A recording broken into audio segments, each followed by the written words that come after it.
You are listening to Parliament Matters, a Hansard Society production supported by the Joseph Rowntree Charitable Trust. Learn more at hansardsociety.org.uk/pm.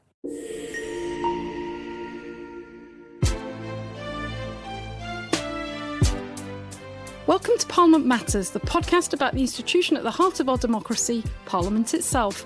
I'm Ruth Fox. And I'm Mark Darcy. Coming up, we've got a special August bonus episode where we talk to former Director of Legislative Affairs Nikki da Costa, who served 2 Prime Ministers in number 10 Downing Street. So brace yourself for a deep dive into the hidden world of lawmaking, the world of the fabled PBL committee, that's Parliamentary Business and Legislation, which chooses what goes into a King's speech, and indeed chooses whether it'll go for primary legislation, a full-dress parliamentary bill, or secondary legislation, regulations and orders made under existing laws. OK, let's listen.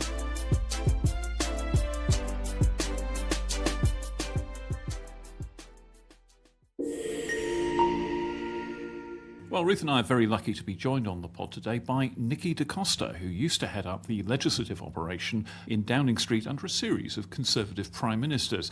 She's here to give us an expert view on Labour's King's Speech and discuss how it's going to play in Parliament and indeed what it tells us about how Labour sees Parliament with its massive majority. So, Nikki, first of all then, the King's Speech. It's quite a big programme of legislation, but not unprecedentedly so. What are the pressure points that you see in it? I don't see a lot of pressure at the moment, and that's partly because the programme isn't very ambitious. And this is not just me speaking as a Conservative knocking the Labour programme. There are about 50 bills in there, and about 50% has been taken from the session of the last Parliament. Many of them are housekeeping bills. If you look at the 10 that have been introduced so far, the majority of them are housekeeping. They're all very short bills. Some of them are law commission bills. We're not talking something with a lot of political punch at this moment, and therefore it's hard to work out where the challenges are going to come from. In the Commons, you can't see them crystallising in terms of amendments to bills, but things can get choppy there. In the Lords, it will be really about what's in the detail of those bigger bills when they come, and what does that mean in terms of scrutiny and concerns as to whether the proposals are right. So right now, I'm afraid, we are in a watch and wait. Now, you've been in the room when governments have been trying to put together a King's Speech and ministers have come up with their bid for this bit of legislation and other ministers want that bit of legislation and they can't all fit in. So what's the winnowing process like there? Give us a taste of how it works. Usually you're working on this for at least 6 months ahead of the King's Speech or the Queen's Speech during my day. You send out that bid to departments, you tell them, grade them, what's urgent, what's politically useful, what's meeting a manifesto commitment, and you get them to fill those forms in and come back with the bids. You might be also pushing departments that say, you mentioned this before, I'd really like to see that proposal because of all the things I'm hearing, that sounds worth including. What comes back, a lot of it is not going to be something that's going to make the Prime Minister happy. The Prime Minister is not going to look at that list and say, oh, lovely, that's going to really be my legacy. It's going to be stuff that has to happen. And then there will be amongst that useful stuff, things that will deal with crime, things that will change people's lives and their day-to-day experience, those kind of things. And then you're going to sift that through. You're going to get policy unit to comment on it. You're going to think about who's backing it, how easy is it to get through Parliament, all of that. And eventually you send a note to the Prime Minister and say, Prime Minister, here's the grid. These are the bills I recommend you include. These are the ones you might say, subject to there being space. And this is how you might talk about this programme. The key thing with King's Speeches is you're going to create a theme. It is very difficult to see one just naturally emerge. You're going to do a little bit of sleight of hand and make it seem more coherent. And so what does this King's Speech tell you about the kind of parliamentary planning that Labour have done thus far? Your first session is always going to be highly dependent on your civil servants, and that's the Parliamentary and Business and Legislation Committee and the Secretariat there. They will have been thinking about what have we already got on the books that needs to happen, where we could use those initial slots where the government's not yet got going, where we could do the things that we have to do. And then there will be carefully listening to all those public announcements, all those things that happened prior to the election, going, was that a legislative commitment? Okay, that was one. Let's try and see whether we can do enough with the guidance that's been said publicly to start to draft, to start to give some policy instruction around that. What's interesting to me, because there's not that much political in the King's Speech, beyond some of those headline things regarding railways, OBR, etc., is that either the access talks did not sufficiently focus on the legislative priorities of the opposition teams. They just didn't give enough guidance to civil servants as to what they were looking for, or they didn't have the ideas. And I think this is the tension, and you'll start to see Number 10 starting to say to departments, where are your ideas? What is it that we're empowered to do for the next 5 years? Give us the meat, because it's not there yet. Is it possible that the talks didn't start early enough and they actually haven't had a long enough run at this? I don't think so, because, as you know, it's always an argument about how many months and who gets the bid, and that's a bit of a political argument. Because it's about clarity of what you go in there. The civil servants are very restricted on what they can do. They have to stay within lines. They can answer questions. They can give a bit of guidance, but they're not there to provide options at that stage. But if you go in there and say, we know that within 2 years, this is what we want to be on the statute books, then you can have that detailed conversation. There was talk of Labour having a legislative team working on this, but I'm not sure that necessarily filtered through. Did it get through from the departments to PBL Secretariat? Was there enough work there? So right now I'd say the civil service did a fantastic job making sure there was a King's Speech in place, making sure there were bills there, making sure that parliamentary time isn't wasted at the start of the session. That's all the things that the Secretariat and business managers will want. Now it's really for the politics to start coming through. And what's, from behind the scenes perspective, what will now be happening in terms of the individual bills? So we've got the first few that have come out that are getting second reading, but they're quite modest bills, both in size and in terms of the complexity. But we know there are a couple of big ones coming, planning, for example, Angela Rayner's big devolution bill. They're going to be much bigger, they're going to be much more complicated to put together in legal terms.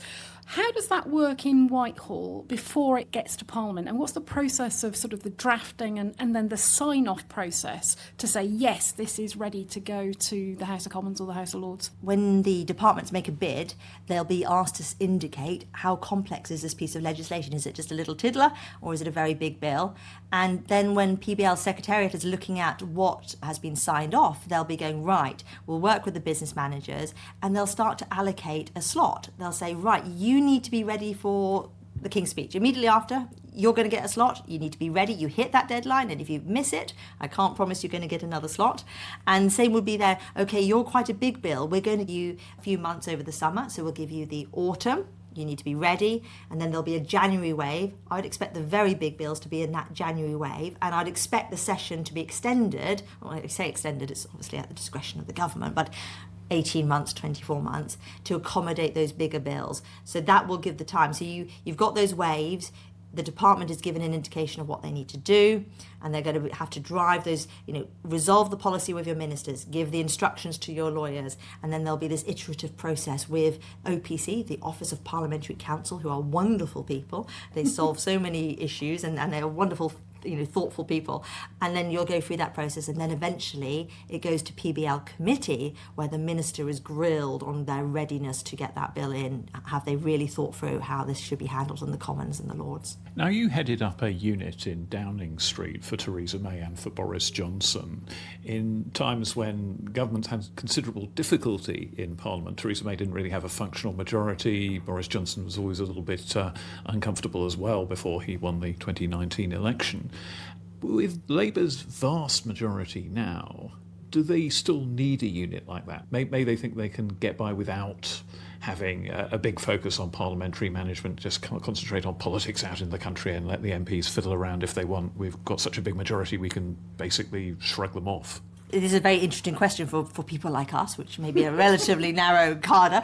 Number 10 didn't have a legislative affairs unit before 2017. My role was created, I was the first in post, because Theresa May had lost a majority. And suddenly Number 10 realised they needed somebody in the room who understood what was possible and the parameters. You couldn't afford to keep on going, could you get the chief whip round? You'd lose so much time if you were doing that.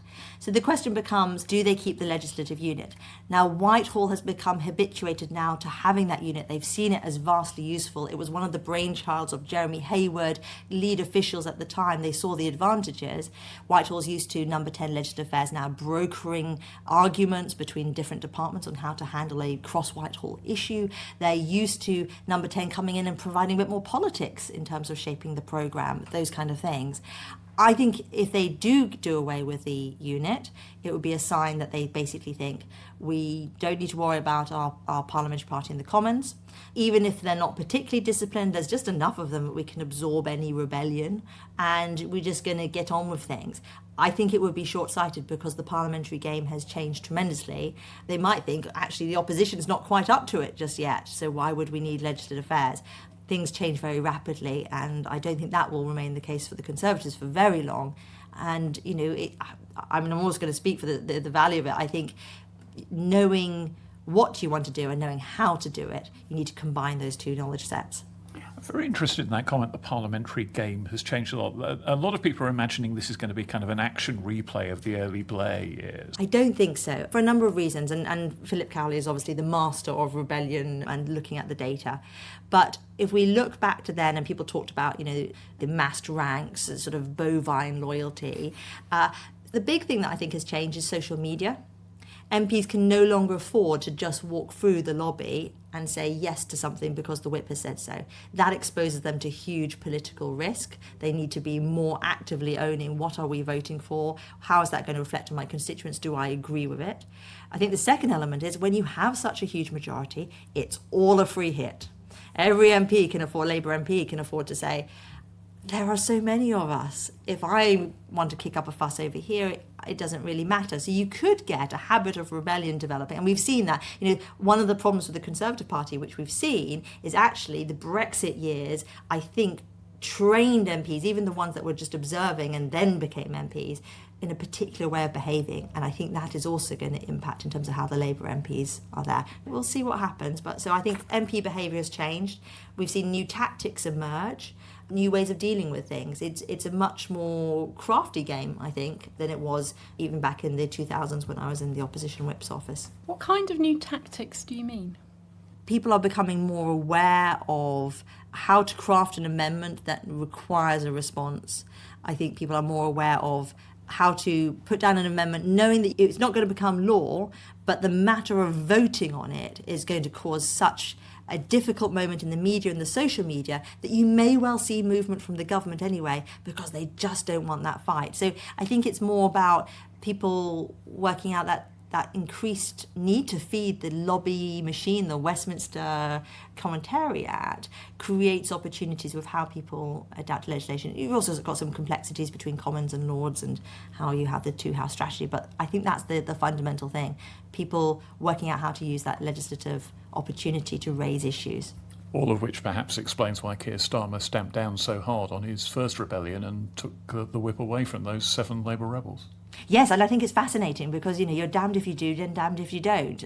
I don't think you can ameliorate. I think if you've done that, you've got to be hardline and everything. I personally have a lot of empathy for the idea that on a King's speech and on a budget, if you rebel, there should be pretty harsh penalties. So I'm old school on that. I think the key thing is making sure your MPs know how you're going to do the whip. Talk about the House of Lords. So they obviously were a source of some difficulties when you were in number 10 in terms of the Brexit legislation. We're in a different situation now where the government isn't the largest party, it's the third largest group in the House of Lords. How do you think that may play out with the government's legislation over the next session? It's always very difficult, as you know, to actually work out what is the numbers of the active peers. I don't think I have an answer. I'd love it if the Hansard Society has done that and done a wonderful analysis of actually saying if you take the active players, the ones that vote reliably, this is the party split. Whatever the numbers, no party has ever been able to get a vote through without the support of another and, crucially, the crossbenchers. So in the Lords, that's why we often say the Lords is much more about making arguments. Things can change off the back of what's said in the chamber. You can have that flex. So my instinct is that the Conservatives in general, we do tend to be a little bit more, or we don't want to be opposition for opposition's sake. We've been shaped by government. So almost you may see Conservatives probably holding back. Their frustrations that we experience that, for example, deals were being broken may shape the fact that we don't want to break deals. And Lord True is a class operator in my view, and he will be thinking, when I use political capital, I'll use it in the right places on things that really, really matter. So I think you'll see some good collaboration where that's usual, which is always the usual channel way. And when there's a fight, then you'll see that play out. Or true, of course, the Conservative leader in... Sorry, yes, indeed. Is there a thought that in the long term Labour are going to have to beef up their presence in the House of Lords quite a lot to make the operation work smoothly, at least? It's a very good question. I don't think that there's naturally the case for it now. Let's take this on two fronts. One is, what's the political case? They have to, first of all, see that the Lords are starting to be obstructive, to go beyond its constitutional role. There have been times in recent years where actually, the Lords and the Commons have sort of flirted with are we approaching that route, and everyone has drawn back from it. My feel is you'll still see the Lords keep on doing that. I think that you'll see people put into the Lords to boost ministerial numbers. I think people might confect a case, but I don't think it's there at the moment. There's also some procedural obstacles to bringing lots of peers in. I think there's sort of a maximum of 2 you can introduce a week in terms of the current system, and so it takes some time. Also, you want to make sure you get good people in, is my hunch. Oh, I'm available. Nikki, can we talk about an issue that is an obsession of mine, and I know you've expressed concern about, the wonderful world of statutory instruments, delegated legislation. I mean, you have said publicly that you think sometimes there's too much resort too quickly, too easily to use of delegated legislation when perhaps it would be better to pursue primary legislation. From your perspective, having been in Downing Street and in these discussions, where does the push come from? Is it from ministers? Is it from officials? I mean, we know what the advantages of using delegated legislation are. It's speed. It's you can do it quickly. There's not much debate attached to it in Parliament, if any. But where is the push coming from in government? I'll just take a step back.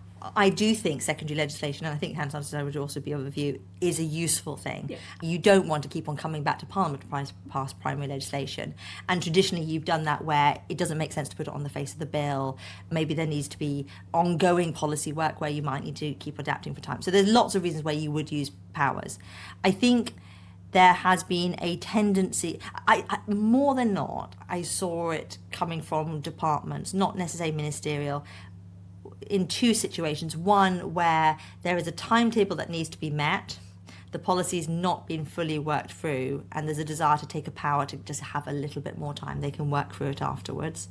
And my question would always be, is this a legitimate use? Because, again, it's the tragedy of the Commons, which is a great phrase for this particular podcast, but every department will maybe want to make their lives a little bit easier. But if every department is allowed to do so, then when you do need to use a big power or you do need to do something, your room for manoeuvre is constrained because the reaction is going to be that much greater and saying, actually, you're starting to take the pee here. But the balance would be about, is it because there's been a ministerial hold-up on policy making? But also departments don't often get a bill. So you might be a small department who knows that maybe in 5 years you'll be given 2 legislative slots, and that's your one shot at getting your changes. And you think, could we just expand the scope of this a little bit, and I could snaffle some powers so our department could do something more in the future? It's your one go at it. Will number 10, the business managers, mind if we did a little bit more here? These are natural desires when you have a very limited resource, and I think that's also a big trend. What would happen, do you think, in government if Parliament did get into the habit of shooting down delegated legislation? It almost never happens. I can't really recall an instance where it has happened, but just suppose some order under a bill was defeated in the House of Commons or the House of Lords.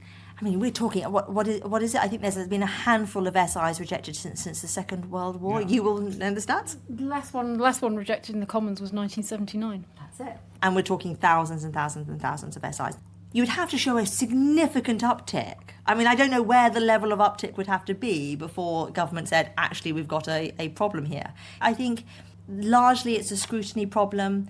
I think it comes down to essentially being alert and trying to be better at scrutinising things. Behind the scenes, one of the questions is whether the Parliamentary Business and Legislation Committee is as functional as it could be. One of the things that I often hear from former Conservative chief whips, so now in the House of Lords, is this wouldn't have happened in my day. Now, there may be a bit of golden ageism in that, but there is a feeling that the way that committee operates, who's in the room, and the extent to which they push back on bills that are perhaps not quite ready, or the powers that are being sought that are too broad and actually there ought to be some pushback and told to go away and think again.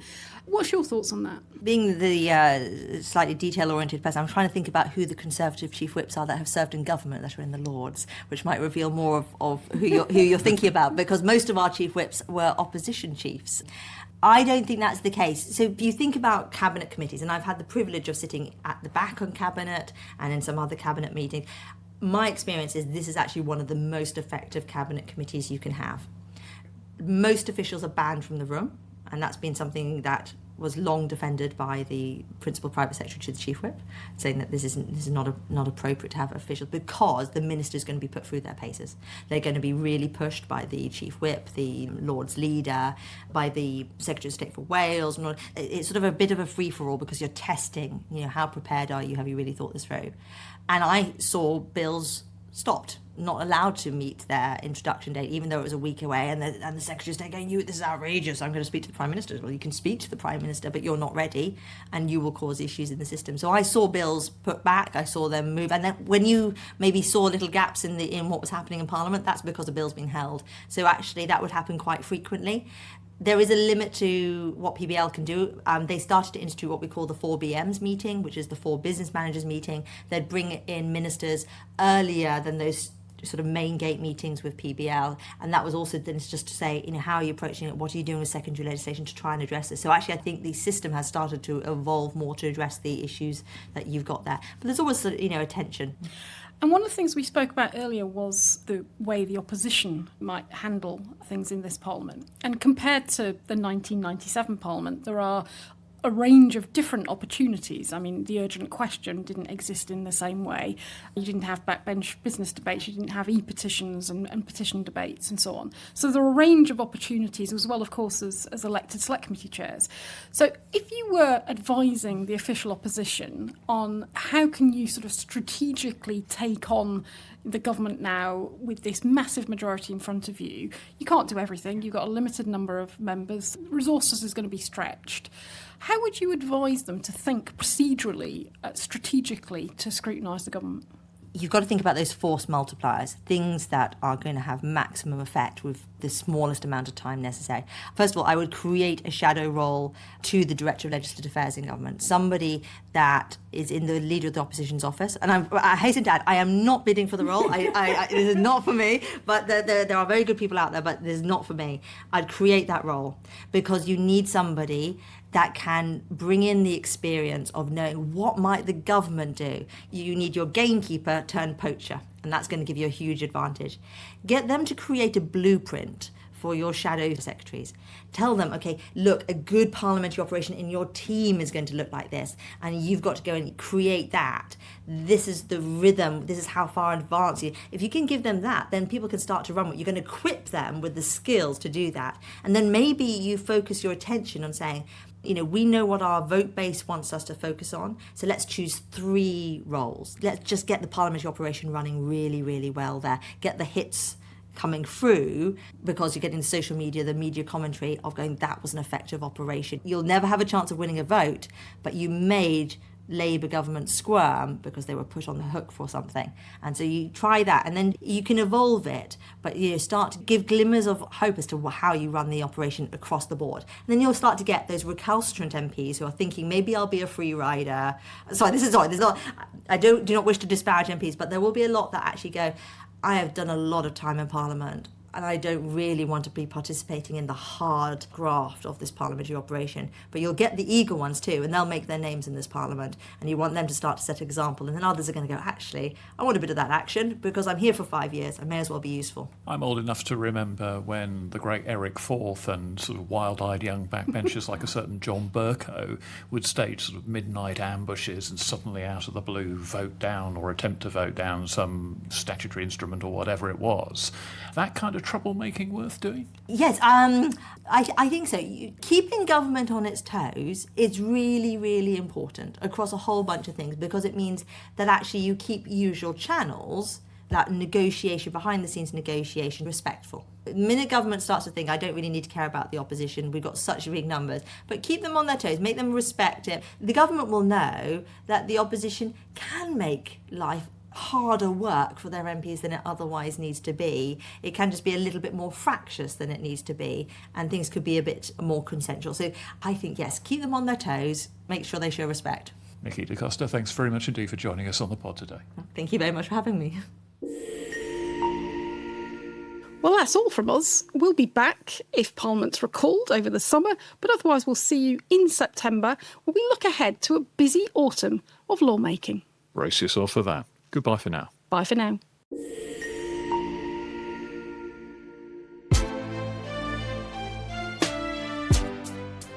Well, that's all from us for this week's episode of Parliament Matters. Please hit the follow or subscribe button in your podcast app to get the next episode as soon as it lands. And help us to make the podcast better by leaving a rating or review on Apple or Spotify and sharing your feedback. Our producer tells us it's important for the algorithm to give the show a boost.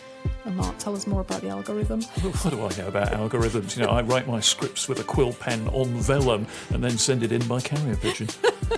Well, before we go, a quick reminder also that you can send us your questions on all things Parliament by visiting hansardsociety.org.uk/PMEUQ. We'll be discussing them in future episodes, including our special Urgent Questions editions dedicated to what you want to know about Parliament. And you can find us across social media at Hansard Society to get more content related to the show and the wider work of the Hansard Society.